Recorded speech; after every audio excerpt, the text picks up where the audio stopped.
এমন মজার পেয়ারা আর কই পেইবেন। কথায় বলে ধান, নদী, খাল, এই তিনে বরিশাল। প্রাচীন নাম অবশ্য চন্দ্রদ্বীপ। কেউ বলে পর্তুগিজ বণিকেরা এখানকার বড় বড় লবণের গোলাকে বলতো বেরি সল্ট, আর সেই বেরি সল্টই কালক্রমে হয়েছে বরিশাল। আবার কারো মতে এখানে প্রচুর শাল গাছ ছিল, সেই শাল থেকেই নাকি বরিশাল নামের উৎপত্তি। নাম যেখান থেকেই আসুক, প্রতি ভোরেই কীর্তনখোলায় দূর দূরান্ত থেকে ভেসে আসে একের পর এক লঞ্চ। আলো ফোটার আগেই ব্যস্ততা শুরু হয় লঞ্চ ঘাটে।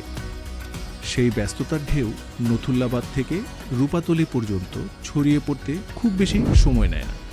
শহর ছাড়িয়ে ব্যস্ততা ছড়িয়ে পড়ে সোনালি ঢেউয়ের ফসলের ক্ষেতে কৃষকের মাঝে।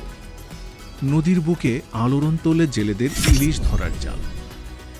ব্যস্ত হয়ে ওঠে স্বরূপকাঠির ভাসমান বাজারও।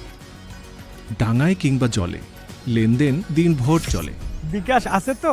বরগুনা থেকে ঝালকাঠি, পটুয়াখালী থেকে পিরোজপুর, পুরো বিভাগ জুড়ে যেদিকেই চোখ যায় ফসলের অবারিত ক্ষেত, আর জালের মতো ছড়িয়ে থাকা অগণিত খাল আর নদী।